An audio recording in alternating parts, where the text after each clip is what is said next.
అమ్మాయికి వ్యూస్ పెరగటం, సబ్స్క్రైబర్స్ పెరగటం ఆటోమేటిక్ జరిగిపోతాయి ఇంక ఫ్యూచర్లో. సినిమాలు కూడా చేసుకోక్కర్లే ఇంకా. ఇప్పుడు హిందీ బాలీవుడ్ మూవీలో కూడా ఏదో ఆఫర్ ఇస్తా అని డైరెక్టర్ ఒక ఆయన అది కూడా కాంటాక్ట్ చేయడానికి నేను నెక్స్ట్ వెళ్తాను, ప్రయాగ్రాజ్ వెళ్ళి కలుస్తాను అమ్మాయిని అని కూడా అతను చెప్పాడు. సరే ఇది పక్కన పెడితే అసలు కుంభమేళ ఇందుకు ఫేమస్ అయింది.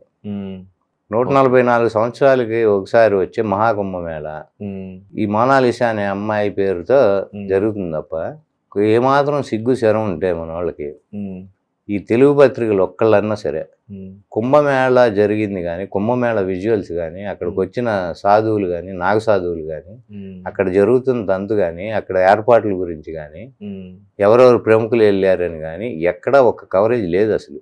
బిగినైన రోజు నుంచి 12వ తారీఖు బిగినైన ఆ రోజు నుంచి ఈ రోజుకి ఏమి ఉండదు. కుంభమేళ గురించి మాట్లాడరు. అక్కడ ఏదో పోస్టులు అమ్ముకుంటాం, మోనాలిసా మాత్రం ఇంపార్టెంట్.